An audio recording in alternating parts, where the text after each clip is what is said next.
Easier to talk to a microphone with no one out there. I mean, I know you're out there, but I don't see you, but I'm looking at you. John Marshall, Supreme Court Justice from 1801 to 1835, left us a very memorable quote. He said, "The power to tax is the power to destroy." It seems their modus operandi ever since has been that take, but don't create. That's what taxes has done to us and for us. When constrained to employ their personal resources, rulers have a distinctive desire not to spend. I'm going to talk to you about incentive this evening. Why they have the incentive to tax. Because if it's their own money, they're not going to spend it. If it's your money, they're going to spend it freely.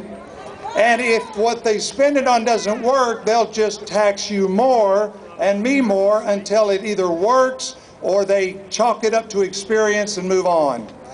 So we're going to look tonight at the incentive for our government to tax. That's the whole thing. That's why we're being taxed, because their incentive is there. And I'm going to give you several points so you'll understand why they do it and what we can do to help them stop spending our money.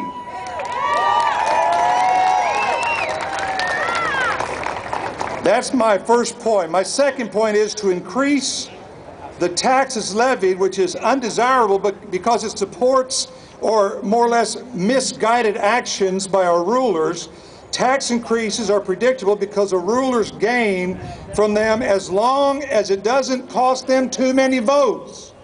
This is dangerous for the government because everyone here represents a vote. They won't listen to anything else. You can talk, we can rally, we can discuss, we can protest, but until our voice is heard at the polling booth, they're not going to listen to us. They will gladly continue their climb in taxes as long as their loss in votes does not jeopardize their position. Thirdly, taxation provides a powerful incentive to raise funds by borrowing. The government could not create debt if it didn't have the ability to tax to pay the principal and interest on that debt. And what have we seen happen in the past few weeks? Folks, we're not talking years, we're talking weeks. The government has decided to spend trillions of dollars we don't have. How do they do that? They do it by borrowing. How do they borrow? They take your tax dollars to make the payments. Who has taken money to pay your house payment for you? No one has. And yet your money is used to pay principal and interest on the debt the government is putting us in, and they're mortgaging not just our lives, but the lives of our children and grandchildren. My children are too young to understand what kind of life they're going to have, but it doesn't matter. The life they're going to have is a life of debt and repayment because of what's happening today. That's an incentive for our government. They have an incentive to borrow because they have a means to pay the payments. Doesn't matter how long the payments go, doesn't matter how deep the payments are, as long as they can make the payment, they'll borrow the money. And the money, when I was in school, there was no word called trillion. I never had to learn that on my spelling. It never was there. And now we're looking at not trillions, we're looking at quadrillion. These are words that my kids didn't understand. This is what we're facing today. And then, fourth, the power to tax provides the rulers with an incentive to institute programs that distribute wealth and create dependency. Our government wants to be like a drug that you cannot do without. How do they do that? They draw the wealth from those who have it and give to those who don't. Who is that person that got a handout going to vote for? Now, folks, let me tell you something. We are not here just about the taxing of the government. We have a portion of our own fellow citizens that are working against us. And those are the ones that get those free handouts. They're afraid they're going to lose what they get from the government, and so their vote is going to continue to go for more taxes out of your pocket and my pocket, so that's more income for them. So the fight is not just against our government and their taxing, but against those who have sold their freedom, have sold their soul for a free paycheck, which we know is not free. You and I are paying for that. Richard Ebling writes, as long as many people want government to use its power to tax and regulate to benefit them at the expense of others, it will retain its power and continue to grow. Thus, our battle is not just with the rulers, it's with the people who live off of the government.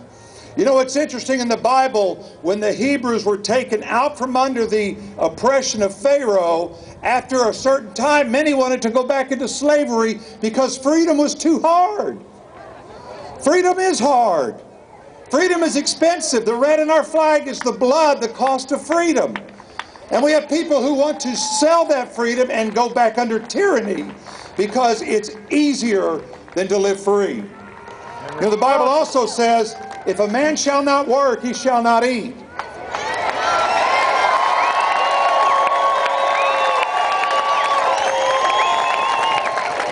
Let me say this. If a man refuses to work, he shall not vote.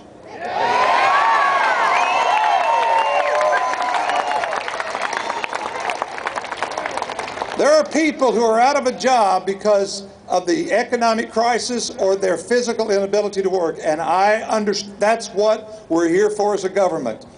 But the able-bodied person that sits on a porch and watches the day go by, and the only exercise they get is going to the post office to get their check, they should be stripped of their right to vote, and they should be stripped of their right to eat.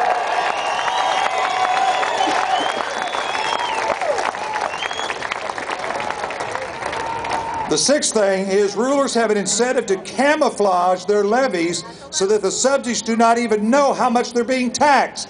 How many of you could tell me with all certainty what your tax bracket is? We don't know. We have no idea, and that's how the government wants it. Monday was Tax Freedom Day, whatever that means. That means everything we've made goes to the government? Maybe. We don't really know. It's an estimate.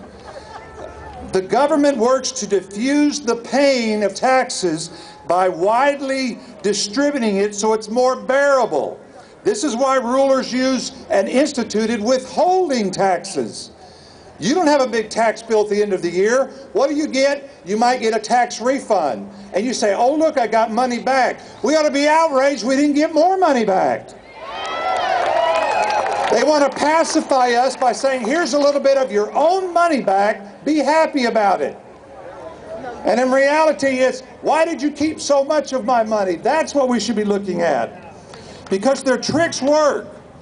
How do we battle what we don't understand? We have to understand how they work so we'll know how we can defeat what they're doing. Keep your friends close, keep your enemies closer. That's right.